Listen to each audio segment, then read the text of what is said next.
Une première dans un grand cinéma parisien, un tapis rouge et des stars hollywoodiennes. La sortie de Beyond Two Souls a été orchestrée de main de maître. La grosse différence, c'est qu'il ne s'agit pas d'un film, mais d'un jeu vidéo édité par les studios français Quantic Dreams.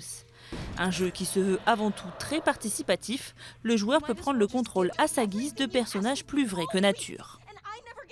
On voulait vraiment créer une expérience qui serait un voyage émotionnel et on voulait vraiment créer aussi un fort sentiment d'empathie envers ces personnages. On voulait les rendre réels, on voulait les rendre émouvants.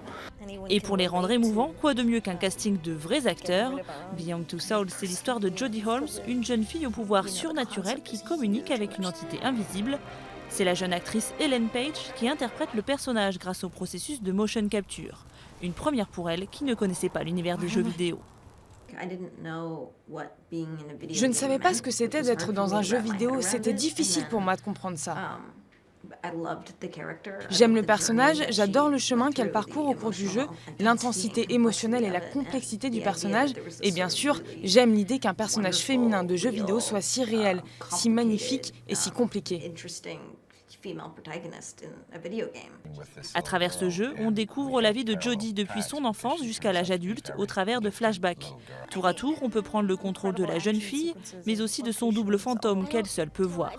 Dans sa quête, Jodie est aidée par le professeur Nathan Dawkins qui tente de comprendre l'origine de ses pouvoirs. Un personnage campé lui aussi par une star du cinéma, Willem Dafoe, qui s'est laissé convaincre par l'aventure. Je ne savais pas ce que ça allait être.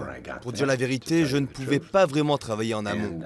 Je connaissais bien mon texte et l'histoire, mais ensuite il suffisait d'être assidu.